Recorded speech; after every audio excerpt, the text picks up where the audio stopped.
gracias. Vamos a empezar con la última mesa del Congreso en el día de hoy, con un pequeño retraso acumulado. Quedamos pocos ya, porque la jornada ha sido larga, pero si hablamos de cambio climático, lógicamente hay que hablar de ciudades, como no podía ser de otra manera. Esta mañana estaba viendo los datos del último informe de la Agencia Internacional de la Energía y la verdad es que el panorama no es nada halagüeño, realmente. Y nos hablaban de un incremento del 30% de la energía que se va a consumir de más en el 2040, de la cual el 85% seguirá siendo energía fósil, con crecimientos económicos del 3,4% y, como todos sabemos, sobre todo vosotros, que sois expertos en ciudades, con un incremento de población hasta los 9.000 y pico millones de habitantes, de los cuales casi un 70% va a ser población urbana, ¿no? Desde luego también hay otros temas vinculados al entorno urbano y al cambio climático, pero también a la contaminación del aire, por ejemplo. Este informe también indica que llegaremos a los 4,2 millones de muertes por contaminación, especialmente en entornos urbanos, ¿no?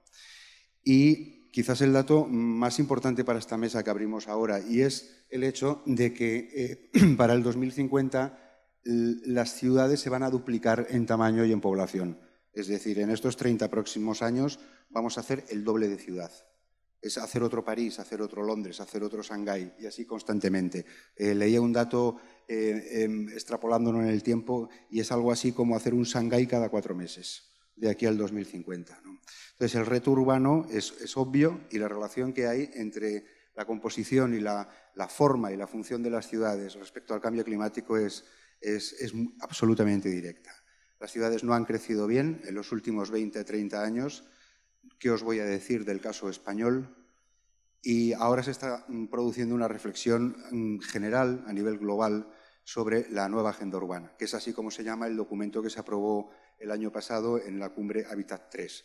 Los Habitat se celebran nada menos que cada 20 años y para que os deis cuenta de cómo se ha acentuado la relación y el conocimiento de cambio climático y ciudad, en el Habitat 2, que fue en 1996 en la ciudad de Estambul, prácticamente no se menciona el cambio climático. Los años 90 todavía era un debate emergente que no se vinculaba tan directamente con el hecho de la ciudad. Esta nueva agenda urbana es la que va a marcar la hoja de ruta de cómo queremos que sean las ciudades, este crecimiento, esta duplicación de las ciudades de aquí a 2050.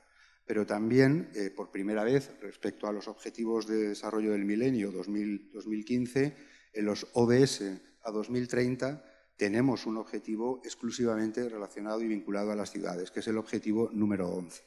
Todo esto y el papel que jugaron y están jugando las ciudades en el liderazgo contra el cambio climático, incluso a veces por encima de sus propios estados, ha hecho que desde ya hace unos años las ciudades estén un poco en el centro de atención, sean un poco el epicentro del debate, no solamente sobre la adaptación, la mitigación al cambio climático, con esta resiliencia urbana que se nos pide en las ciudades, sino también con esa recuperación de los entornos naturales, la llamada renaturalización de las ciudades, la gestión eficiente de los recursos, la gestión eficiente de los residuos, la gestión del agua, la movilidad, que lógicamente va absolutamente vinculada con la forma de la ciudad y con el cambio climático por el tema de las emisiones, por el tema de la contaminación del aire también, ¿no? Entonces, de todo esto vamos a hablar en esta mesa en la que tenemos a 3 ponentes que os voy a presentar seguidos, luego ya les iré dando la palabra. A mi izquierda tenemos a Sergi Campillo, que es regidor del Govern Interior de Besa Albufera, es doctor en Biología, tiene un máster en Innovación y desde mayo de 2015 es teniente de alcalde del Ayuntamiento de Valencia. También es concejal de Personal, Servicios Centrales, Inspección General de Servicios y Conservación de Áreas Naturales y de Besa Albufera. Hola, Sergio. Gracias. A su lado está Alicia Torrego, que es la gerente de la Fundación Conama, es licenciada en Física. Actualmente dirige esta fundación y también es miembro del patronato de FUEM y del Consejo Asesor de la Fundación Biodiversidad y también ejerce como secretaria general de la Junta de Gobierno del Colegio de Físicos. Y al fondo, el más alejado, Fernando Casado, director de Global CAT, es doctor en Economía, periodista especializado en Desarrollo Global, Ha trabajado como asesor en innumerables organismos, programas y agencias de Naciones Unidas, como el Programa de Naciones Unidas para el Medio Ambiente, el PNUMA, la División de Asuntos Sociales y Económicos, UNDESA, el Banco Mundial, la Organización de Naciones Unidas para el Desarrollo Industrial, etcétera, etcétera. Es autor de varios libros, de numerosos proyectos, especialmente focalizados en América Latina, donde las ciudades ocupan un papel fundamental porque es posiblemente la región más urbanizada del planeta, alcanzando cerca del 80% de la población viviendo en ciudades, ¿no? Si os parece, hagamos una primera reflexión general y abierta sobre esta vinculación en ciudad y cambio climático. ¿Cuál es la agenda que tenemos ahora encima de la mesa? ¿Cuál es la proyección a 15, 20, 30 años vista? Y luego ya entraremos a debatir con otro tipo de cuestiones. Sergio, cuando quieras. Bueno, muchas gracias por la invitación a estas interesantísimas jornadas de la Asociación de Periodismo Ambiental, a la que quiero agradecer también la elección de Valencia como sede de estas jornadas. Y bueno, la verdad es que es cierto que cuando se habla de cambio climático, o al menos los que no somos expertos en cambio climático, y creo que es importante no perder la perspectiva de que este es un congreso de periodismo ambiental, por lo tanto, se trata de comunicar a gente no especializada, al gran público, qué es esto del cambio climático. Normalmente observamos que hay una falta de conexión entre el cambio climático, cuando se informa sobre el cambio climático, y la importancia de las ciudades en este fenómeno, ¿no? Parece que hay un boom de información cuando están estas grandes cumbres, ¿no? Como la cumbre de París, etcétera, donde los estados tienen todo el poder, ¿no? Donde los estados tienen todo el poder. Sin embargo, cuando hablamos de las políticas municipales o cuando se realizan políticas municipales, es como que el cambio climático no aparece, ¿no? Es muy llamativo, por ejemplo, si vemos las noticias, por ejemplo, por no poner ejemplos de Valencia, ¿no? Que luego comentaré. Cuando se habla, por ejemplo, del proyecto del Ayuntamiento de Madrid de cerrar parcialmente la Gran Vía al tráfico, no se habla de cambio climático. Sin embargo, para mí es uno de los factores fundamentales que deberían de visualizarse a la hora de establecer estas políticas de restricción del uso del coche privado en las ciudades. Sin embargo, siempre se fomenta mucho la visión entre quienes quieren tener el uso del coche privado, las polémicas de si se restringe la libertad de elección por parte de la ciudadanía. Se puede tocar temas de contaminación atmosférica, que tangencialmente está relacionado con el cambio climático, pero sin embargo es muy difícil encontrar alguna noticia donde se relacione la lucha contra el cambio climático cuando se hace una medida de estas características que, objetivamente hablando, tiene un impacto enorme en la lucha del cambio climático a nivel local y también como efecto catalizador de otras medidas de lucha contra el cambio climático, ¿no?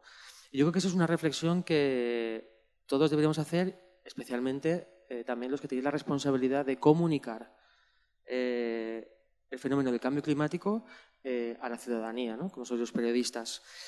Por lo tanto, por eso es muy interesante la elección de un debate específico sobre ciudades y cambio climático, porque, como bien ha dicho el moderador, actualmente más del 50% de la población mundial vive en ciudades y, por tanto, si hablamos de cambio climático, es un fenómeno global. Hay que hablar, obviamente, de cómo impactará en nuestras ciudades, porque la mayor parte de la población vive en ciudades. En algunas zonas del planeta, como Europa, es más del 70% ya de personas que viven en ciudades y esto va a ir creciendo conforme pasan los años, como bien se ha comentado. Por lo tanto, debemos urgentemente ligar las políticas de cambio climático con las políticas municipales. Porque además, no nos engañemos, es más difícil que los estados se pongan de acuerdo que no que se pongan las ciudades. Y yo creo que este es uno de los puntos clave de lo que tendríamos que tratar como estrategia de lucha contra el cambio climático. Porque las ciudades de todo el mundo compartimos una misma forma un mismo lenguaje, ¿no? Tenemos problemas similares, ¿no? Urbanismo, movilidad, alumbrado, agua, residuos, etcétera. Sin embargo, los estados, sobre todo los que no son de zonas regionales parecidas, tienen muchas diferencias para poder entenderse en algunos aspectos porque no comparten la misma cultura política, mientras que las ciudades sí que la compartimos. Incluso ciudades muy alejadas de culturas muy diferenciadas. Yo soy creo firmemente que al menos el siglo XXI será el siglo del municipalismo Y si no andamos por ese camino y quitamos poder a los estados, ahora que está muy de moda esto de crear nuevos estados, yo creo que al revés hay que quitarle poder a los estados para dárselos a las estructuras subnacionales, a las estructuras como los municipios, porque realmente tenemos más capacidad de ponernos de acuerdo en muchos aspectos, ¿no? Yo creo que una de las cosas que realmente fallamos a la hora de comunicar el cambio climático, enlazando un poco con la primera reflexión, es que cuando realizamos ciertas políticas de ahorro energético, de movilidad sostenible, de consumo de agua eficiente, nos falta comunicar siempre que eso son medidas también de lucha contra el cambio climático. Nos quedamos siempre en los ahorros energéticos, lo que nos vamos a ahorrar en la factura de la luz cuando hacemos políticas de ahorro, etcétera, etcétera. Pero nunca acabamos la frase y vendemos y comunicamos, también desde el poder político, que eso también son medidas contra el cambio climático. Esta es una de las cosas que yo creo que la población, que la ciudadanía, todavía percibe el tema del cambio climático como algo muy lejano, como algo de futuro, cuando es una cosa bien presente en nuestras ciudades y en nuestra sociedad. Sinceramente, creo que a lo mejor deberíamos hacer una reflexión sobre qué estamos haciendo también desde el poder político, desde las instituciones, para no comunicar que muchas cosas de las que hacemos también tienen un efecto sobre el cambio climático o de lucha contra el cambio climático. Yo luego podría comentar más en detalle algunas medidas, ¿no? Pero desde el gobierno municipal, desde el 2015, estamos haciendo una apuesta firme por las políticas medioambientales y a nivel de todo tipo, donde hay una parte importante también que subyace, que es la lucha contra el cambio climático, especialmente en temas de movilidad sostenible, como otras ciudades desde el año 2015, y sobre todo en tema de energía, donde también estamos reduciendo varios millones de euros en nuestro consumo energético, que es fundamental, pero más que haceros toda una retahíla de medidas que hemos ido tomando que creo que pueden ser interesantes y que se pueden comentar después, creo que me interesaba más la reflexión sobre este municipalismo y cómo tenemos que ligar la lucha contra el cambio climático a los municipios y cómo tenemos que quitar poder a los estados para traspasárselo a las estructuras como los municipios para luchar efectivamente contra el cambio climático. Muchas gracias. Muchas gracias, Sergi. ¿Se oye? No, sí, ahora. Muchas gracias, Sergi. Efectivamente, los alcaldes están convirtiéndose en líderes. La alcaldesa de París o el alcalde de Londres son personajes absolutamente mediáticos a nivel global, ¿no? Cosa que antes no ocurría. Y desde luego, a nivel informativo, hay que recordar que las redes de ciudades a nivel internacional son muy potentes, trabajan muy bien y además están deseando recibir llamadas de los medios para trasladar toda esa enorme información de la que disponen, ¿no? Por solo mencionar algunas, el CGLU, que es la mayor red de ciudades del mundo, maneja cantidad de información sobre el hecho urbano, ciudades, gobiernos locales por la sostenibilidad y CLEI a nivel europeo, sobre todo también. Es decir, hay un montón de fuentes y de ciudades en red que están trabajando y haciendo que efectivamente haya muchos alcaldes que estén liderando la lucha contra el cambio climático, incluso por delante de los estados, como decías, ¿verdad? Tu momento, Alicia. Bueno, pues mi momento. Voy a ver si funciona la presentación porque, bueno, pues ahí, como decía Sergi. Creo que el enfoque para hablar de ciudades y cambio climático en nada menos que el 12º Congreso Nacional de Periodistas Ambientales, de Periodismo Ambiental en España, pues tiene que estar ligado a la información y a la comunicación. Por eso he elegido esta viñeta del Roto, que me parece que representa de una forma clara, concisa y brillante la tensión que existe detrás del binomio ciudades y cambio climático que nos está reuniendo hoy aquí. Al final, detrás de la palabra ciudades, lo que estamos hablando es de modelo de sociedad humana, del modelo de economía lineal, del modelo de producción y consumo de nuestra sociedad. Y detrás de cambio climático estamos hablando de cómo ese modelo de desarrollo económico está desbordando los límites biofísicos del planeta.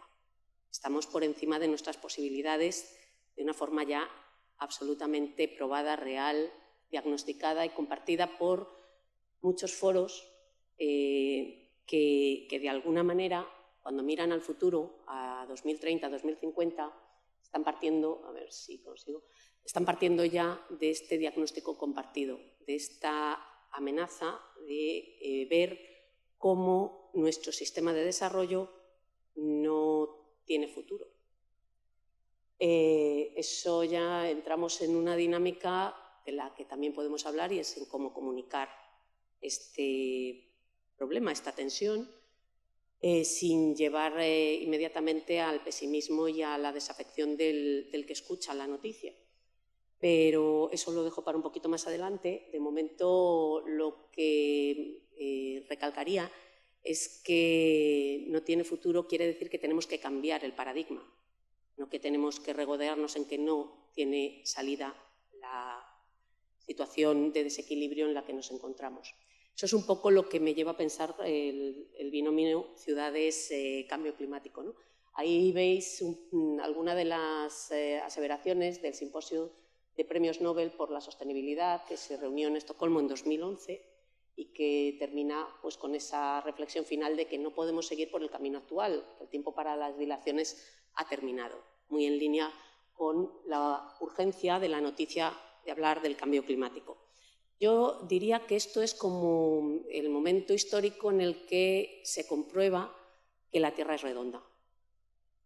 Había hipótesis, había avanzados que habían planteado que la Tierra podía ser redonda, pero hay un momento en la historia en la que esto se comprueba, se pasa del plano de la hipótesis al de la certeza, al del conocimiento, y eso implica un cambio en el desarrollo. Y no vale la pena esconder la cabeza y decir, no, bueno, esto no va a afectar a mi vida, porque efectivamente cambió las rutas comerciales, cambió la relación entre pueblos, las tensiones, los equilibrios políticos, el descubrimiento cambió por completo pues, el desarrollo histórico de la humanidad. En este caso yo creo que estamos ante una situación similar y lo que tenemos es que afrontar no que lo que hemos hecho está mal o que no ha sido suficientemente bueno, no hemos anticipado con suficiente rapidez. La cuestión no es pensar hacia atrás, sino mirar al futuro, mirarlo de cara y afrontar la envergadura del cambio que queremos poner en marcha o que entendemos que es necesario y a partir de ahí trabajar en realizar una transición a un nuevo modelo pues, de una manera lo más justa posible y lo más equilibrada posible. Eso sería la reflexión que me viene al hilo de ciudades y cambio climático. Porque al final las ciudades lo que están representando son los focos del desarrollo humano en cuanto al desequilibrio, como decía, del consumo y el impacto que generamos sobre la naturaleza, pero también son los nodos de creatividad, de innovación, de pensamiento, desde los que esperamos poder alumbrar un nuevo modelo, y pasamos a los colorines, un nuevo modelo que entre todos estamos tratando de dibujar y tener en cuenta que estamos ante una situación de innovación absoluta. No nos valen las recetas del pasado, nos enfrentamos a un reto diferente. Y, por tanto, estamos ante un proceso de colaboración y de creación colectiva, como lo han sido los 17 Objetivos de Desarrollo Sostenible que marcan la Agenda 2030 de la que hablaba Carlos antes y que tiene el objetivo 11, me parece muy importante, el de las ciudades. Creo que las ciudades están en muchos otros objetivos, pero a mí me gusta especialmente el 17, el de construir alianzas para hacer viable esta Agenda 2030, porque entiendo que las soluciones van a venir de una forma colectiva, entre muchos, entre todos, y además van a venir también a partir de pequeñas experiencias y buenas prácticas que ya se están dando y que tenemos que ir prestando atención a sus trayectorias. La siguiente transparencia es simplemente para indicar que aparte de un cierto consenso en que este es el camino a seguir, en donde nos encontramos cosas como que Trump decide sacar a Estados Unidos del Acuerdo de París el mes de mayo-junio, e inmediatamente las ciudades americanas emiten comunicado de que ellas siguen adelante. También lo hacen las empresas, también lo hacen las universidades, un poco en esa descentralización que comentabas tú antes.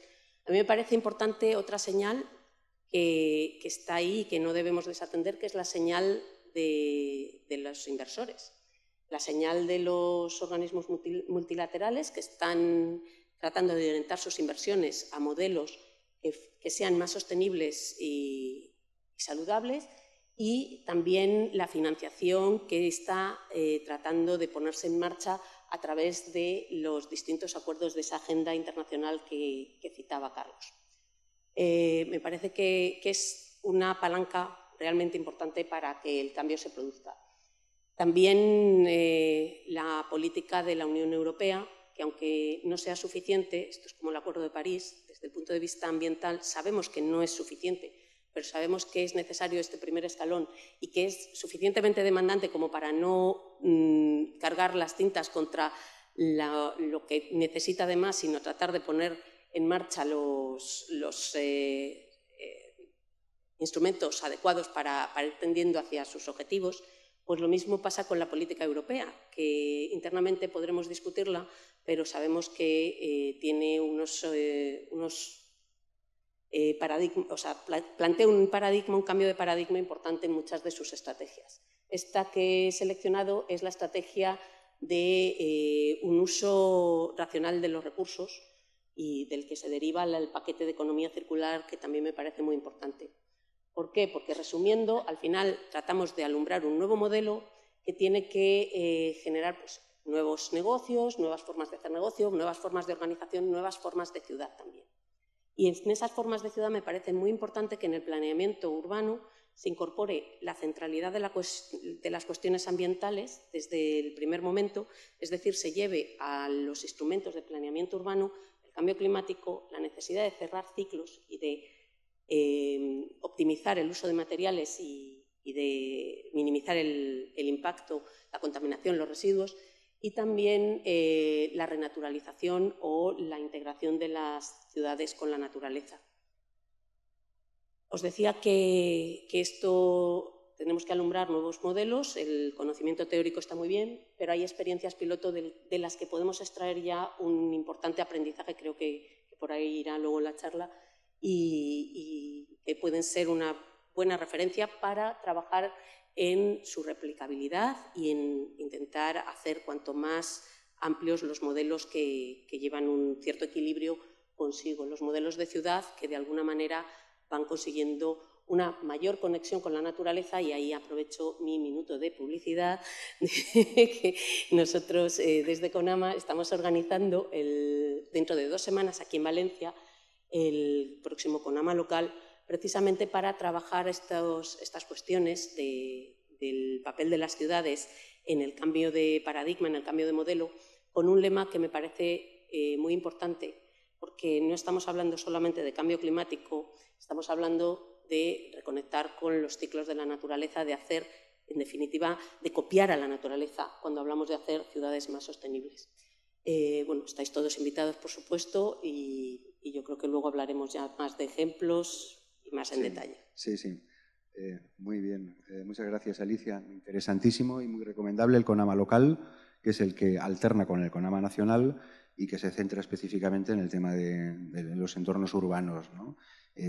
Suele tener programas muy, muy potentes. Se me ha olvidado deciros que si veis el programa estaréis echando en falta un cuarto ponente, que era Julia López, la directora regional para Europa de la red C40. No ha podido venir a última hora por unas cuestiones médicas, y es una pena porque el C40 es otra de las grandes redes muy centrada en cambio climático, que está recopilando, entre otras cosas, entre otros proyectos, recopila y replica proyectos de resiliencia urbana, de mitigación del cambio climático, y hubiera sido interesante escuchar de todos en su página web. Tenéis toda esta información, y efectivamente, Alicia, no es tanto un cambio de ciudades, sino un cambio de modelo, después de la gran aceleración que se llamaron los últimos 60 años, donde todo se triplicó y cuadruplicó, el consumo absolutamente de todo, incluida la población. Ahora toca la gran transición, que dicen algunos, ¿no?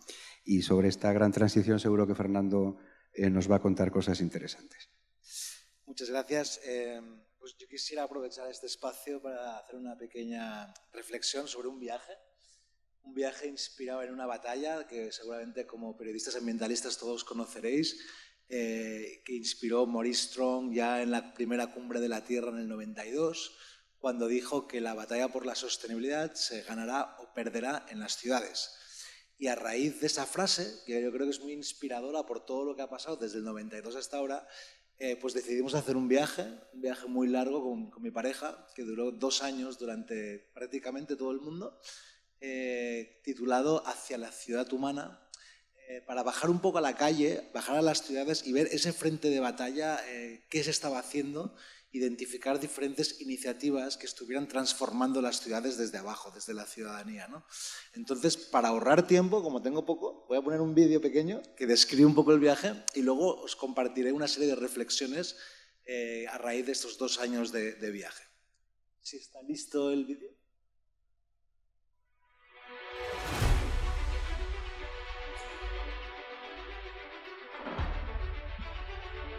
La música, pero ahora.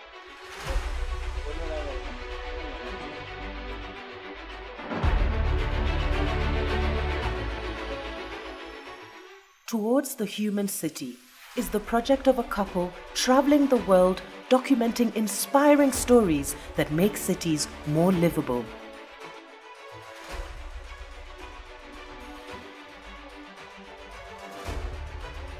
Their aim is to turn those stories into 101 short videos to show the potential of individuals transforming their cities and inspiring global citizens to take action towards more human cities.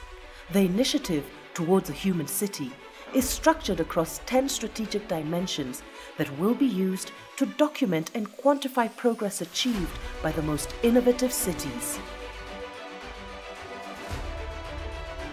Towards a Human City is proving that committed citizens engaged in their cities make a huge difference and are essential to create more sustainable and inclusive cities. Become engaged. Join the movement. Towards the Human City.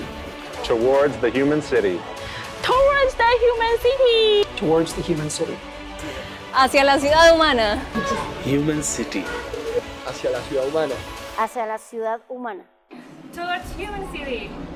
Hacia la ciudad humana. Towards the human cities. Towards the Human City. Hacia la ciudad humana. Muchas gracias. Pues este vídeo muy resumido resume este viaje que, como dice, disculpar que está en inglés, tendría que haber estado subtitulado, pero ha habido un error que no sé por qué no ha aparecido, mea culpa. Lo que pretendió es identificar, documentar y sobre todo comunicar iniciativas que están cambiando las ciudades en el mundo, identificando pues, cuál es el cambio, cómo surge y qué impacto están generando, ¿no? Por lo tanto, utilizamos el vídeo como herramienta de cambio de comunicación, tenía un enfoque muy periodístico, con la premisa que he oído mucho durante el día de aquí, que estas son noticias que no llegan a los medios, ¿no? Nosotros éramos conscientes de que había mucho sucediendo en la calle que no trascendía a los medios tradicionales. Y al final pues tenemos actualmente 87 iniciativas transformadoras, más toda una serie de entrevistas, pues hemos hecho más de 400 entrevistas, pero muchas, unas 50 seleccionadas, alcaldes, etcétera, y visionarios, arquitectos, urbanistas que ven la ciudad de otra manera y, en definitiva, definiendo esa lucha que estamos llevando para conseguir ciudades más inclusivas, más resilientes y más sostenibles, ¿no? Por lo tanto, a raíz de todo este viaje, una serie de conclusiones y de reflexiones que creo que son importantes, sobre todo desde el punto de vista periodístico. Yo no creo, os he escuchado ser un poco pesimistas durante el día en cuanto al impacto que está generando el cambio climático. Yo supongo que a nivel de gobernanza internacional pues todavía quedan muchas luchas por ganar, pero yo sí veo que el cambio climático es una realidad a nivel de calle, en las comunidades de bajos ingresos, en África, en América Latina, muy presente. La gente puede no conocer los objetivos de desarrollo sostenible, la gente no tiene ni idea de lo que es Hábitat 3, pero todo el mundo sabe lo que es el cambio climático y están muy preocupados por ello. Esto queda muy documentado. A nivel de desarrollo de iniciativas, pensando en este modo de lucha y de batalla, yo creo que tres reflexiones rápidas y luego una serie de premisas. Primero, un foco, una herramienta y un frente. El foco, para mí, ha de ser claramente, si estamos hablando de batallas por el cambio climático, entre ciudades con, como ha comentado Sergi, los estados, esto ha de ser una guerra de guerrillas, porque si las ciudades tienen la responsabilidad, el poder lo siguen teniendo los estados. Hemos visto alcaldes hacer las 1001 peripecias para poder intentar responder a las necesidades de sus ciudadanos, ¿no? Y por lo tanto yo creo que el foco, pena que no esté la compañera de C40 porque es interesante lo que están haciendo, pero se centra en las ciudades grandes, yo creo que el foco mediático de los periodistas ha de estar enfocado en las ciudades secundarias, sobre todo en las ciudades secundarias que no tienen muchos ingresos. Parte de estas iniciativas que hemos seleccionado, uno de los objetivos era precisamente esa. Iniciativas de bajo presupuesto que se puedan replicar, pensando en el alcalde que no tiene financiación, de una ciudad secundaria que no tiene ni turismo ni puede salir en los medios como otras, ¿no? Herramienta, participación ciudadana. Se ha dicho mucho, pero creo que es incansable el poder que puede tener la participación ciudadana y lo que están esperando son pues, mensajes de comunicación para poder activarse y que sus iniciativas puedan replicarse y puedan trascender el ámbito local en el que están operando, ¿no? Y a nivel de frente, yo creo que no se oye mucho hoy todavía, pero yo creo que no hemos de tener vergüenza de decir cuál sería un gran logro para las ciudades del mundo y creo que se debería decir de manera más clara, sobre todo en este foro, y es sacar a los coches de los centros de las ciudades, porque es lo que está generando más polución, más contaminación y es lo que está condicionando el cambio climático. Y es algo que llegará y va a llegar porque ha de llegar con el crecimiento demográfico, porque ha demostrado con todos los indicadores que a nivel de salud mejora mucho la ciudadanía. No hay nada mejor que ir a pie o con un servicio público resiliente y sostenible como está sucediendo ahora. Tardará más o tardará menos, pero creo que como periodistas deberíamos todos hacer un mayor esfuerzo en presionar para que los coches se queden fuera, al menos de los centros, ¿no? Y dicho esto, simplemente 10 reflexiones muy rápidas sobre la ciudad y las innovaciones urbanas que pueden lograr ciudades que mitiguen el cambio climático. En cuanto a la ciudad es dinámica. Quiere decir que la ciudad está acostumbrada a cambiar constantemente. Es una ciudad, ahora estoy hablando en general, ¿no? De lo que hemos visto. Son ciudades muy activas en cuanto a los residentes tienen el poder y no cuando dependen de la economía del turismo. Yo creo que eso es un modelo que en España hemos de resolver todavía. Y cuando se fomenta mucho la autoestima. Todas las iniciativas que hemos documentado son ciudadanos que, ante todo, aman su ciudad y quieren mejorar su ciudad, pero porque la quieren, ¿no? Yo creo que a nivel de campaña pública es muy importante dar las herramientas y hacer campañas para que los ciudadanos vuelvan a enamorarse de su ciudad, ¿no? Que yo creo que es posible. A nivel de resiliencia es interesante la capacidad que tiene una ciudad de adaptarse. Nosotros hemos visto ese movimiento cambiante, ciudades que en los 80 eran de las ciudades más peligrosas del mundo, que a principios de los 2000 eran las ciudades más innovadoras del mundo y que ahora son ciudades que están volviendo a decaer con índices de violencia y de crimen, ¿no? O sea, en una ciudad nos acostumbramos a ver algo estático y no sé, es algo constantemente cambiante. Algo que nunca cambia, dicen, es la estabilidad del cambio, ¿no? Por lo tanto, yo creo que las ciudades pasan sus fases como los seres humanos y muchas están en su fase de adolescencia. Es importante trabajar con ellas para que puedan evolucionar y crecer conjuntamente con sus ciudadanos, ¿no? Acabando, reflexiones sobre las iniciativas urbanas. Si queremos empoderar a la ciudadanía para que contribuya a esta lucha, que como repito, no se va a ganar sin una ciudadanía activa dentro de las ciudades, la lucha contra el cambio climático, hay que pensar qué necesitan estos ciudadanos a la hora de ser activos y transformar, ¿no? Su entorno local, ¿no? Reflexiones, no son Biblias ni nada, son observaciones de viaje, mucho cuidado con la financiación. Vemos iniciativas que solo se desarrollan cuando tienen financiación. Casi todas las iniciativas que empiezan a la hora de generar cambios importantes vienen muy bien financiadas y hemos visto muchas iniciativas con ideas geniales acabar no desarrollándose o perder todo el potencial de impacto porque han sido financiadas demasiado pronto. Ahora con el modelo y la moda de los Smart Cities hay muchas empresas financiando iniciativas ciudadanas, que me parece estupendo, hace falta el dinero, pero el empoderamiento y la autoría, el apropiamiento de estas iniciativas para que sea realmente resiliente ha de ser independiente de esa financiación, sobre todo cuando hablamos del plano urbano, hablando de iniciativas de barrio. La acupuntura urbana es una de las mejores soluciones que hemos visto, sobre todo para ayuntamientos con bajo presupuesto, hacer un proyecto piloto en una zona concreta con muy bajo coste y ver cómo se pueda replicar y transformar a medida que el riesgo va creciendo. En cambio climático hemos visto cómo se sacaban coches de las calles, cómo se cambiaban aceras a peatonales, cómo cambiaban los modelos energéticos bajo este modelo de acupuntura urbana. Poquito a poco y a medida que el riesgo que se genera se mitiga, se va expandiendo, ¿no? Una lección para los periodistas y para los académicos. Lo que tiene éxito local no tiene por qué ser global. Si no es replicable, a veces no pasa nada. Hay iniciativas que tienen éxito en un barrio concreto en el sur de Bangladesh y tienen un efecto increíble y no por eso ha de ser replicable a todo el mundo y si no es un fracaso. Y lo digo porque en muchos casos solo se documenta lo replicable y lo escalable y creo que hay un potencial en lo que funciona localmente bajo el ecosistema local que es auténtico, como ustedes saben con la biodiversidad, que a lo mejor solo funciona en una zona y se ha de potenciar igualmente. No lo ahoguemos antes por no ser global. Y finalmente, creo que para nosotros que ha sido un viaje de mucha escucha y hemos estado muy atentos a todo lo que ha pasado, creemos que precisamente esa es la mayor herramienta que pueden tener los ayuntamientos y el municipalismo moderno, porque creo que, como se ha comentado, el futuro es del municipalismo y esta lucha la ha de ganar desde el municipalismo en este sentido, y es la escucha activa, por un lado, escuchar bien cada región, cada territorio, qué es lo que necesita para adaptarse a su circunstancia, modelos locales ante problemas locales y mecanismos de participación, que todos nos llenamos la boca de la participación ciudadana, pero hemos visto muy poca eficacia en ese diálogo entre la entidad pública y la ciudadanía que sea productivo orientado a acciones concretas. Todavía hay asambleas, reuniones y comités que obstaculizan más el progreso. Acabo diciendo que todo lo que hemos hecho va a acabar en un libro y una serie de documentales. Tendremos 101 iniciativas documentadas en vídeo y cuando acabemos, que será abril del año que viene, queremos dejar todo este material en innovación abierta en open source disponible.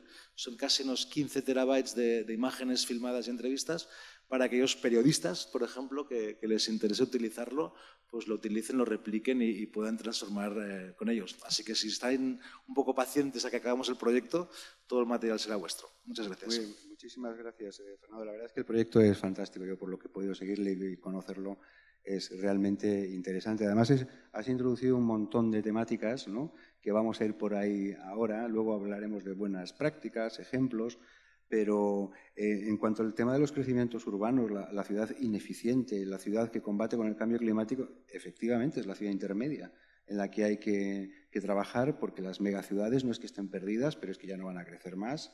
Sobre todo hay que pensar también dónde van a crecer las ciudades. Tú has hecho ese recorrido que hemos visto en el mapa y has tocado ciudades donde se van a producir los mayores crecimientos urbanos, que no van a ser en Europa.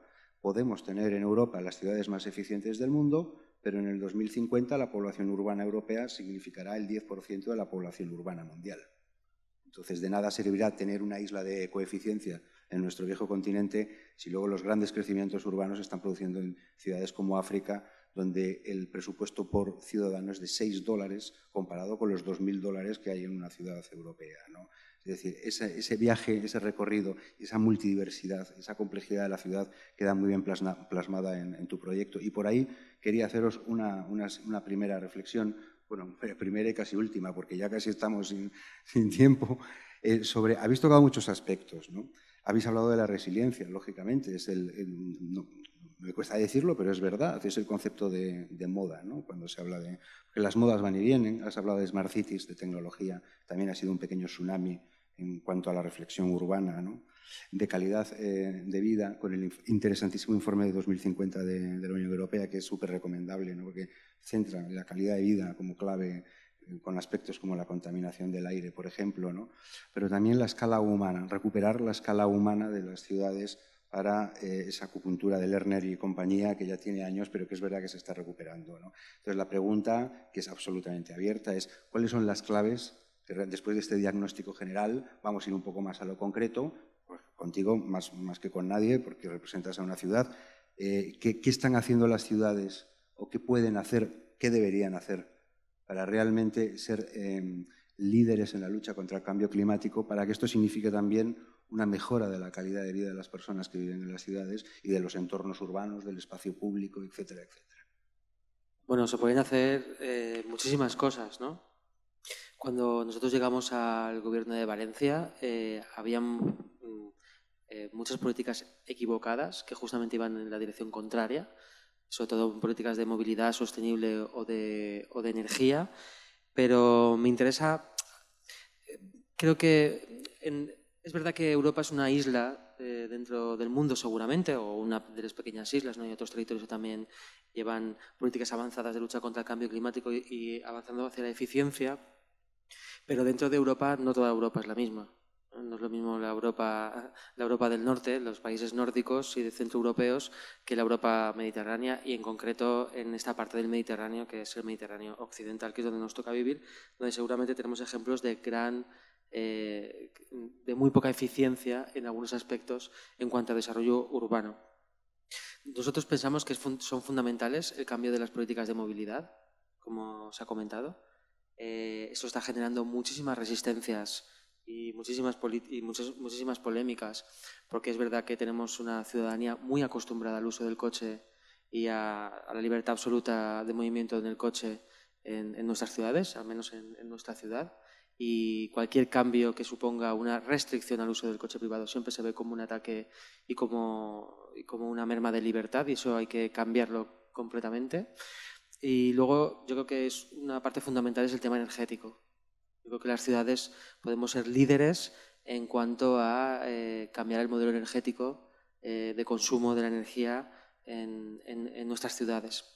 Nosotros en Valencia, por esto de las redes de experiencia y de intercambio y de aprendizaje mutuo, hemos aprendido de una ciudad más pequeña todavía, una ciudad del Cinturón Industrial de Barcelona, de Rubí, que tiene un proyecto interesantísimo, el Rubí Brilla, que ya es famoso, donde una de las patas de ese proyecto era precisamente la educación en temas energéticos, ¿no? Y se introducían en las escuelas del municipio de forma que habían delegados energéticos y los ahorros energéticos de la escuela, después el 50% se lo quedaba la escuela y el otro 50% se lo quedaba el ayuntamiento, ¿no?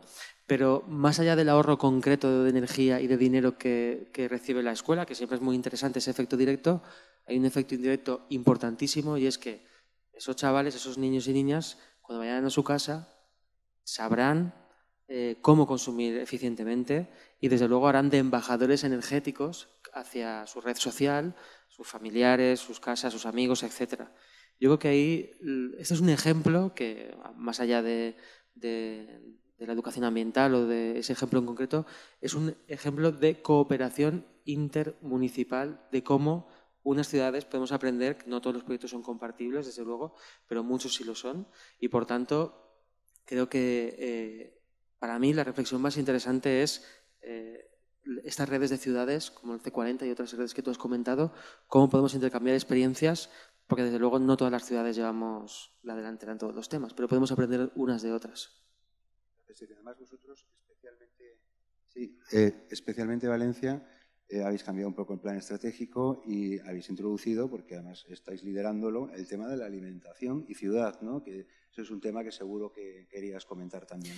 Bueno, este año Valencia ha sido Capital Mundial de la Alimentación por la FAO y fue hace muy poco el encuentro de alcaldes sobre ese encuentro. Es verdad que tenemos una peculiaridad y es que todavía conservamos una huerta periurbana. La huerta de Valencia siempre ha sido bastante famosa, viene de la época de los árabes que construyeron toda la red de canalizaciones y que todavía en gran parte conservamos. Y es verdad que estamos haciendo una apuesta también por diversificar nuestro sistema productivo y nuestra economía también a través de la agricultura. Un tema que a priori no es un tema estrictamente municipal, pero que en Valencia Ciudad tiene una importancia capital, ¿no? Y es que tenemos un cinturón verde periurbano que es un parque agrícola,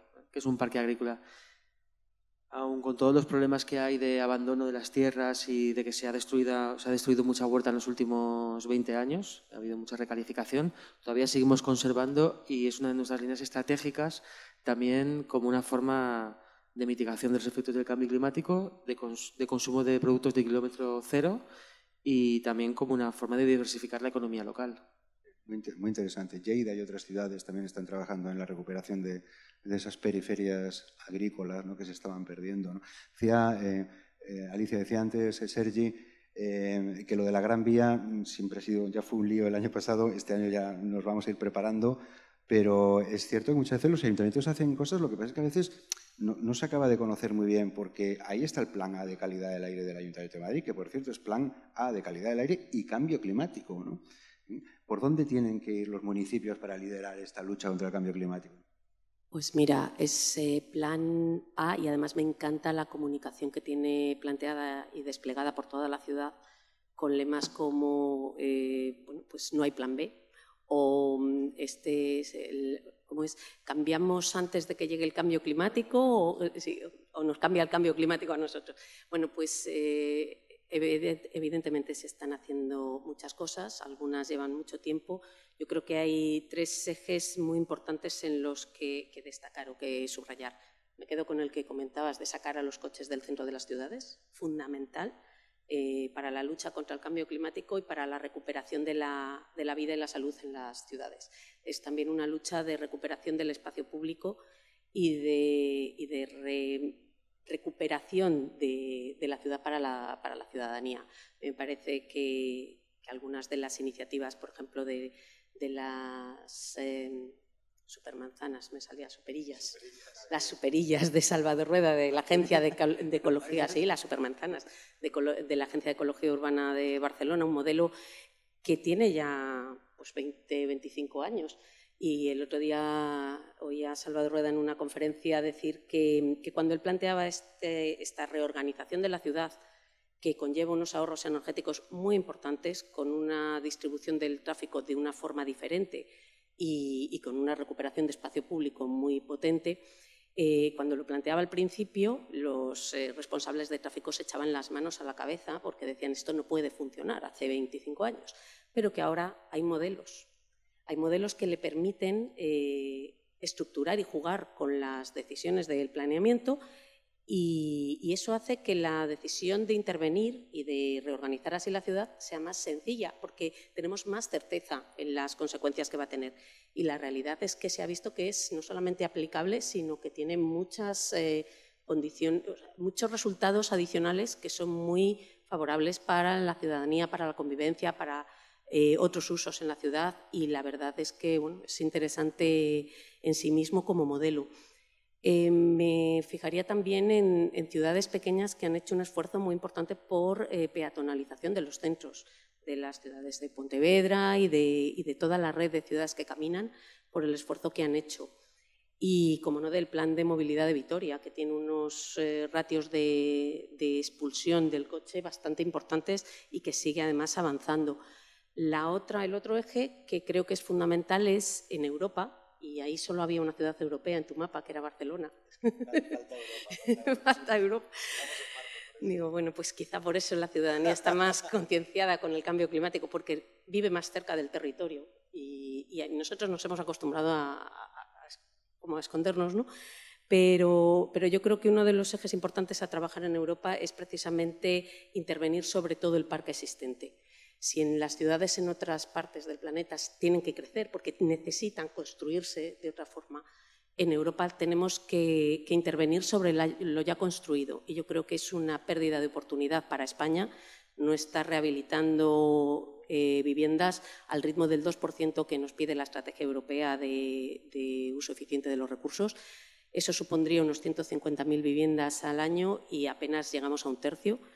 Las inversiones están calculadas, no son tan altas y la verdad es que existen una serie de barreras que no tienen mucho que ver con la capacidad del sector, al contrario, creo que serían proyectos de generación de empleo potente, importante y que es una oportunidad que no debemos dejar de lado en nuestra lucha contra el cambio climático. El consumo energético de las viviendas supone un tercio del consumo energético del país.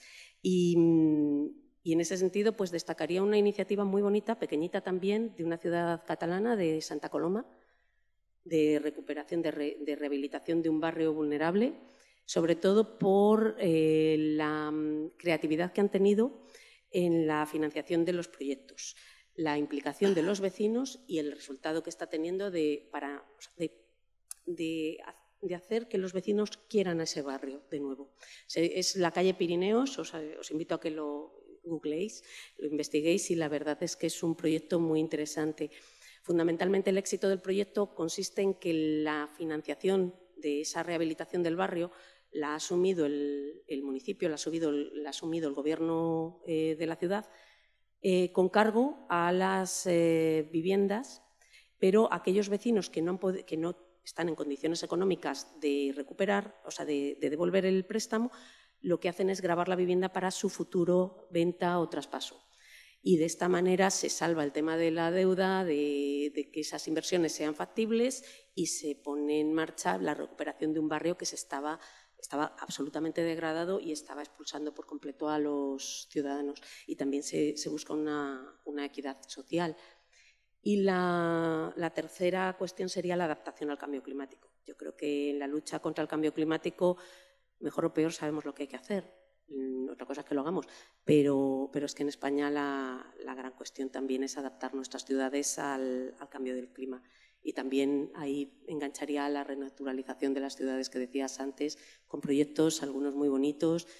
Y bueno, pues a ver, tenemos mucho camino por delante, iremos conociéndolos poco a poco. Sin duda son muchos los temas. Que me liaría a contar proyectos que así. Has hecho un repaso fantástico. Nada, dentro de 2 semanas podéis ver muchos de esos proyectos. ¿Cómo será, Alicia, que seguimos marcando como prioridad la rehabilitación, que está más vinculada a edificación, en la que todavía no se ha hecho ni una centésima parte de lo que habría que hacer, y ya estamos superados con el concepto de regeneración urbana? Es decir, ya no hay proyectos en Madrid, sin ir más lejos, en el que ya no se habla de rehabilitar un edificio. Eso ya ha perdido el sentido. Ahora se habla de rehabilitar manzanas, de redes de calor y frío, es decir, de esa escala barrio que también hay que recuperar, ¿no? Y claro, la pena es que en los titulares siempre aparecen las emisiones de CO2 por países, aunque hay muchas ciudades que tienen la huella de carbono más clara que el agua. Pero sería interesante a nivel mediático también que un madrileño, por ejemplo, un valenciano, supiera lo que emite su ciudad, ¿no? Hay ciudades que ya lo saben, ¿no? Pero trasladarlo más a la ciudadanía, ¿no? Para que vean que el cambio climático no solamente es el oso polar, sino el tubo de escape, ¿verdad? Fernando, dime. Un segundo. Claro. Ahí hay un problema de acceso a la información, que es la información del consumo energético de las viviendas. Estos datos no están disponibles. Pero hay una iniciativa, creo que en Estados Unidos, muy interesante. Te dan la información agregada por barrio, de tal manera que tú puedes acceder y ver tu consumo medio de hogar, si está por encima o por debajo de la media de tus vecinos. Eso que es la gamificación esta de convertir las cosas en un juego, pero es muy interesante. A mí me encantaría saber si consumo más o menos que mis vecinos, y es una herramienta muy interesante para el cambio. Sin duda. Fernando, tú que has hecho ese periplo, teniendo en cuenta que, según nos dice Naciones Unidas, el 30% de la población urbana sigue viviendo en slums, es decir, es una cantidad importantísima de personas que todavía viven en ciudades informales, sin ningún tipo de servicios ni coberturas, ¿no? Y especialmente yo sé que tú te centras mucho en América Latina, que precisamente es un subcontinente donde la urbanización, por decirlo rápido, ha sido absolutamente salvaje, ¿no? Pero por otro lado has hablado de innovación social y participación, y Latinoamérica está destacando, las ciudades latinoamericanas están destacando por eso. ¿Cuáles son los elementos, especialmente en las ciudades grandes, en las ciudades latinoamericanas, que están creciendo enormemente para esta adaptación al cambio climático, para reducir la vulnerabilidad, pero también para el tema de la participación y de dar calidad de vida a las personas? Bueno, hemos documentado varios asentamientos urbanos con slums, y realmente la situación que tienen es muy precaria, obviamente, pero es interesante porque ante la precariedad, la resistencia también, ¿no? Y como decía Lidia, yo creo que hay mucho por hacer, y en algunos casos el hecho de poder reconstruir y rehacer estas zonas de una manera más amplia, más extensa, y poner focos urbanos más amplios en otras áreas, creo que juegan ventaja a la hora de tener más terreno. O sea, la urbanización latinoamericana también va a expresarse a mucho territorio todavía semivirgen en alguna manera, ¿no? Y al final, para mí, el gran reto ha sido constatar que muchas ciudades proponer tanto acceso a bienes básicos, servicios básicos, como a modelos de sostenibilidad urbana, no es excesivamente caro. O sea, la sostenibilidad urbana no es cara. Creo que cuando no se hace no es por falta de financiación, es por falta de voluntad política. Y esto se ha constatado en muchos casos cuando hay muchos modelos innovadores de cómo hacer llegar la electricidad con sistemas cooperativistas que incluso han incorporado a los que tradicionalmente robaban la electricidad, que es una de las grandes carencias energéticas de las grandes eléctricas en estos países, pues les integran en el modelo de negocio como los que conectan la electricidad de manera legal a contadores comunitarios donde ellos mismos crean sistemas de pago, cuando unos fallan otros complementan, etc., ¿no? Parecido con el agua. O sea, al final hay como ejemplos que han demostrado ser muy eficientes y con poca financiación y sobre todo con un modelo de financiación híbrida, público-privada, social, con unos modelos pensados en tener éxito en comunidades de bajos ingresos y que sean resilientes en ese aspecto, pues han demostrado funcionar muy bien y hay auténticas maravillas de cómo han garantizado el acceso, ¿no? El problema es que hay mucha resistencia y yo creo que la sostenibilidad urbana, el coche, hay mucha resistencia. Hemos visto muchos alcaldes que han perdido su alcaldía por perder votos por ello, por intentar sacar a los coches, por intentar llegar a servicios básicos. Y las herramientas, las armas de esta resistencia siempre son las mismas, la cultura y el hábito y la tradición, ¿no? O sea, es que aquí estamos acostumbrados a eso. Estábamos en una entrevista muy interesante de Jangel, uno de los padres del urbanismo humanista, que decía que no ha trabajado en ninguna ciudad donde al principio no le decían que aquí nunca van a abandonar el coche, por los hábitos, ¿no? Como decía Sergi. Y la reacción es muy fuerte al principio. Luego todos ceden y todos están de acuerdo que es para mejor. Entonces yo creo que parte de esta batalla que se ha de ganar es utilizar la comunicación de los periodistas para hacer ver que no se pierde, sino se gana. Y se gana a nivel de salud, se gana a nivel de calidad de aire, se gana a nivel, no solo es un tema de cambio climático, es un tema de índice de calidad de vida de la ciudad. Pero la resistencia inicial es fuerte. Yo creo que, como dices, en América Latina tienen la ventaja y la desgracia de que como está muy urbanizada, en torno al 80 comparado con un 60 de media, y tienen las ciudades con mayor desigualdad del mundo, eso son ollas a presión. Pero ¿qué sucede? Como bien decía, son también laboratorios de exploración porque la desigualdad con la pobreza genera una actitud de empoderamiento y de resistencia que ha generado iniciativas maravillosas en transformación urbana, ¿no? Yo creo que claramente Europa tendría que mirar qué ha funcionado ahí y muchas cosas ya se están replicando aquí de manera, desde huertos urbanos a peatonizar toda una serie de calles con una resistencia tenaz de los lobbies y tal, y se han hecho con éxito y ahora funcionan muy bien, ¿no? Por lo tanto, les invitaría a que vinieran más por aquí. Ya vamos a ir terminando, pero si alguien quiere hacer alguna pregunta, este es el momento. Sí, ahí hay una pregunta, si alguien puede llevarle un micrófono, 2 preguntas. Y vamos cerrando ya.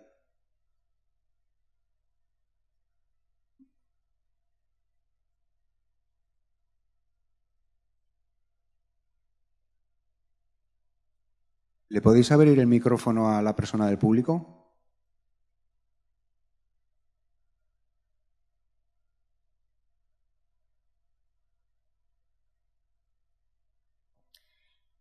Hola, buenas tardes. Quería preguntarle a Alicia cuáles son las ciudades españolas, si se han manifestado o tienen un trabajo más desarrollado sobre los objetivos del desarrollo sostenible ya, si están trabajando activamente. Y a Fernando quería preguntarle si habéis visto algún ejemplo, porque no he visto el mapa no me ha dado tiempo a fijarme bien, pero si tenéis algún ejemplo de ese viaje, del Golfo de Guinea o alguno de los Congos, alguna iniciativa destacada de alguna ciudad de esas zonas. Gracias. Vale, muchas gracias. Vamos a hacer la siguiente pregunta y ya respondéis. ¿Era un poco más abajo? La verdad es que es un poco tangencial, pero me llama mucho la atención. La semana pasada estuve en la presentación de un documental de UPA, que es uno de los sindicatos ganaderos, sobre el problema del lobo y tal. Diréis, bueno, esto no tiene nada que ver. Pero lo que se puso de manifiesto es que cada vez más hay una separación entre el mundo rural y el mundo urbano muy agresiva. O sea, resulta hasta un poco desagradable, ¿no? Ven el mundo rural, ve el mundo urbano como un enemigo. Y eso luego puede tener consecuencias a nivel político, porque estoy pensando que, por ejemplo, en el caso de Estados Unidos, el que haya ganado Trump también tiene mucho que ver con el voto rural. Y yo me pregunto si desde las ciudades, que es cierto que van a una velocidad tremenda en innovación y le sacan mucha distancia en eso al medio rural, se podría hacer ese esfuerzo de establecer redes con el medio rural, porque yo creo que es muy importante. Lo que hablabais antes de la huerta valenciana es un ejemplo práctico, muy concreto, pero yo creo que no es muy común en las ciudades, ¿no? Y esa separación entre los dos mundos yo creo que es un problema de cara a la lucha contra el cambio climático. Sí, sí, sin duda. Gracias, Carola. Pues responded como queráis. Sí.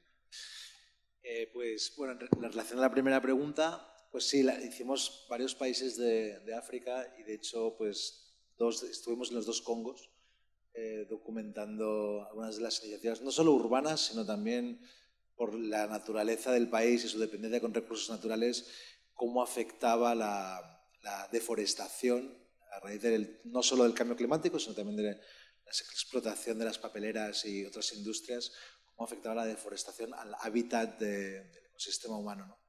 Y qué implicación tiene eso con las ciudades. O sea, que tenemos, de hecho, para esos 2 países en concreto, los 2 Congos, tenemos documentales separados sobre este tema, deforestación y el impacto en el desarrollo humano. También clarificar, veo que os habéis fijado mucho en el mapa, me alegro muchísimo, pero que el proyecto, como os he dicho, tiene 87 iniciativas filmadas en 47 ciudades. Sale Barcelona porque vivimos ahí, pero no hemos documentado Barcelona. La idea era hacer América Latina, África, Asia, y ahora quedan 14 iniciativas para llegar a 101 que las haremos en Europa. Por lo tanto, de aquí a finales de abril estamos empezando a identificar iniciativas tanto en España como en el resto de Europa y abiertos a sugerencias, que ya me iba notando que tenemos que hablar. Pero sí, ahora empezamos con Europa, que lo queríamos dejar al final precisamente por ello. El enfoque del proyecto son ciudades secundarias, países más de bajos ingresos, pero queríamos tener este diálogo con Europa y nos interesa sobre todo cómo han vivido estas ciudades la crisis y cuando cae el sector público y cayó el sector privado, pues cómo los barrios se han mantenido tan activos y de hecho han resurgido con unas nuevas formas de interacción entre barrios. En relación a la dicotomía de lo urbano-rural, pues era una duda que nosotros teníamos todo el rato y curiosamente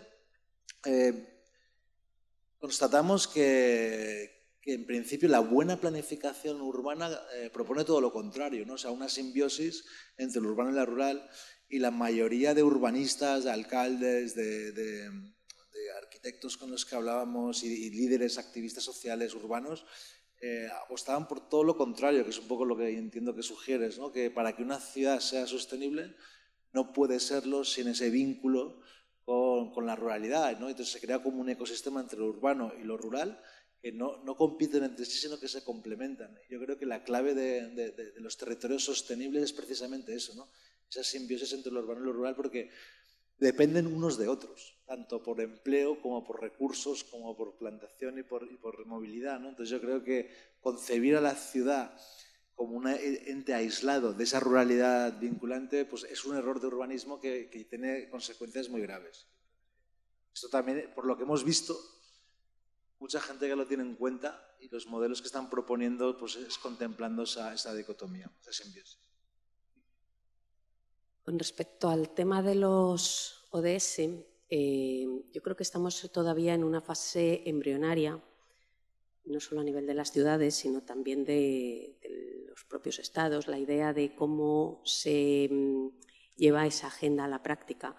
Todavía está en muchos casos en una discusión más teórica que avanzada.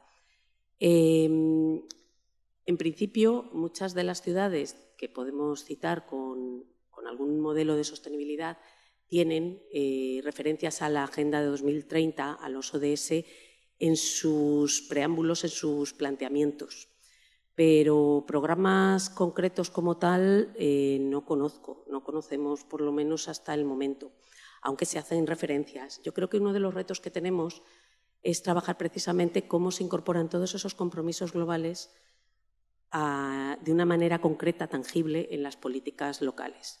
De momento estamos prestando más atención al ámbito estatal y a la comisión interministerial que se está creando, porque me parece que una de las barreras que tenemos en general con los gobiernos locales y con la administración es que es un reto porque necesitamos cambiar la administración para adecuarla a los desafíos que tenemos encima de la mesa.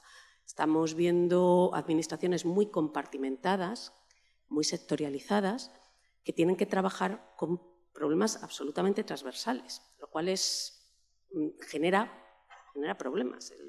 Tenemos el otro día una discusión sobre el pacto de los alcaldes, que hasta ahora estaba muy enfocado en el tema de mitigación y, por tanto, había caído, digamos, bajo las agencias locales de la energía, su implementación, su desarrollo, y ahora tienen que hacer todos los proyectos de adaptación. La Agencia Local de la Energía es la estructura más adecuada y son los profesionales mejor formados para hablar de adaptación al cambio climático. Bueno, pues este tipo de controversias se está dando con estos compromisos más globales. Y a mí me gusta un ejemplo de trabajo que es la agenda urbana que citaba Carlos al principio, que se deriva de la reunión en Quito de Hábitat 3. La Comisión Europea ha lanzado la iniciativa de la Agenda Urbana Europea y ha constituido una serie de grupos de partenariados de trabajo entre gobiernos nacionales, gobiernos locales y terceras partes de observadores de distintos tipos de agentes en 10-12 temas. Están analizando cómo la normativa europea, las directivas europeas sectoriales, generan contradicciones a la hora de implantarlas en la escala urbana. Y lo que es prioritario para una directiva va en contra de los intereses de la directiva de al lado. Ese tipo de contradicciones son importantes porque están limitando el impacto de esa normativa europea. A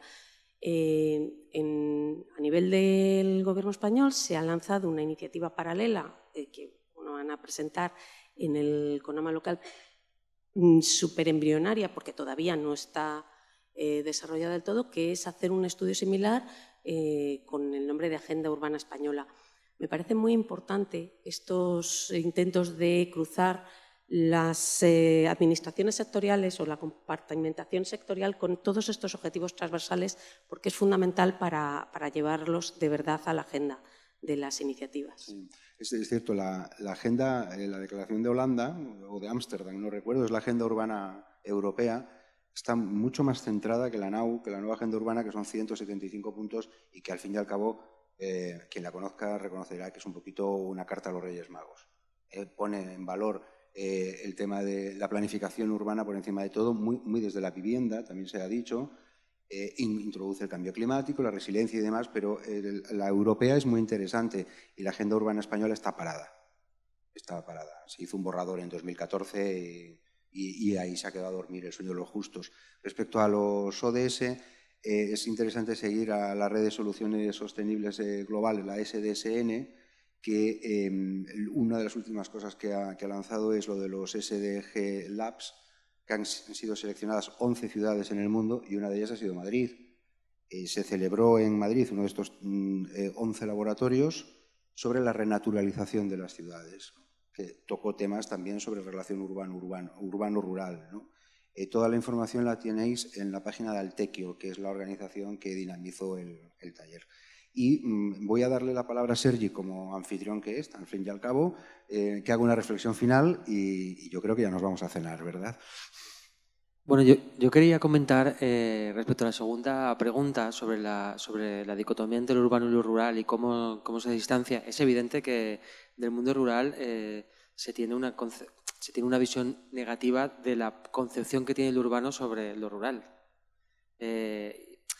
Yo creo que muchas veces desde lo urbano sinceramente miramos un poco por encima del hombro todo el área rural de nuestros países y de nuestros territorios. Es verdad que tú comentabas lo de la huerta pirurbana de Valencia, pero además Valencia tiene otra peculiaridad y es que tiene un parque natural dentro de su término municipal, que es la Albufera, y la Albufera es un parque agrícola, porque el 70% de la superficie del parque natural es cultivo de arroz, que determina además los niveles del lago. Nosotros hace poco tuvimos que intervenir cuando Valencia, que es un caso un poco atípico, compró el lago hace más de 100 años, es propiedad municipal el lago, es una de las pocas aguas continentales que son propiedad municipal y no de una confederación, que es lo normal. Cuando Valencia compró esta masa de agua en la Albufera, a su vez el Ministerio cedió la competencia de las compuertas a los agricultores del arroz, porque gracias a las compuertas ellos suben y bajan el nivel del agua, inundan y desinundan los campos de arroz. Sabéis que el arroz es un cultivo que está muy ligado al agua. Hace poco tuvimos que intervenir porque la Fiscalía iba detrás, porque ahora los intereses ambientales son muy importantes, es un parque natural, no solo los agrícolas, y los agricultores que siempre habían controlado las compuertas estaban muy recelosos que desde el gobierno municipal o desde lo urbano se les dijera cómo gestionar. Es verdad que podríamos haber hecho un decreto o lo que fuera, ¿no? La consellería en este caso, pero fue muy interesante el proceso de diálogo que mantuvimos con los propios agricultores para lograr un consenso a la hora de establecer niveles mínimos de agua y de variación en el lago. Y seguramente ese acuerdo, que no sería todo lo interesante desde el punto de vista ambiental que podría llegar a ser, obviamente, es un acuerdo de consenso que seguramente será más perdurable que haber impuesto por las bravas una opción puramente gubernamental, que podemos haberlo hecho. Pero no lo hicimos precisamente por eso. Entonces, yo creo que la dicotomía entre lo rural y lo urbano seguramente vendrá cuando desde lo urbano, sinceramente, entendamos que las comunidades locales que viven en los ambientes rurales tienen que ser las protagonistas de las políticas que se desarrollan en esos territorios, siempre desde el consenso y yendo a lo que se tiene que cumplir desde el punto de vista ambiental, pero estas cosas que desde arriba o desde fuera se impongan directamente, muchas veces, a veces es necesario, pero muchas veces, en la mayor parte de los casos, no tienen durabilidad a medio plazo. Esa es mi opinión y yo soy de una ciudad de 800.000 habitantes, pero con esta peculiaridad también de la huerta y de la albufera que tenemos dentro de nuestro término municipal. Yo simplemente como reflexión daros las gracias por la oportunidad. Gracias. Ha sido muy interesante este debate y espero que haya resultado interesante también para el público. Muy bien, pues nada, quedamos a la espera de que Fernando remate su proyecto y le meteremos mano. Quedamos a la espera de Conama Local, que va a ser súper interesante y veremos cómo Salvador sigue haciendo supermanzanas. ¿Y cómo las has llamado? Perillas. Y seguimos muy pendientes de todos los proyectos que estáis desarrollando en Valencia, que son muchos y muy interesantes. Gracias a todos por haber aguantado hasta estas horas en el Congreso y, bueno, como ya sabréis, mañana más y mejor. Muchas gracias.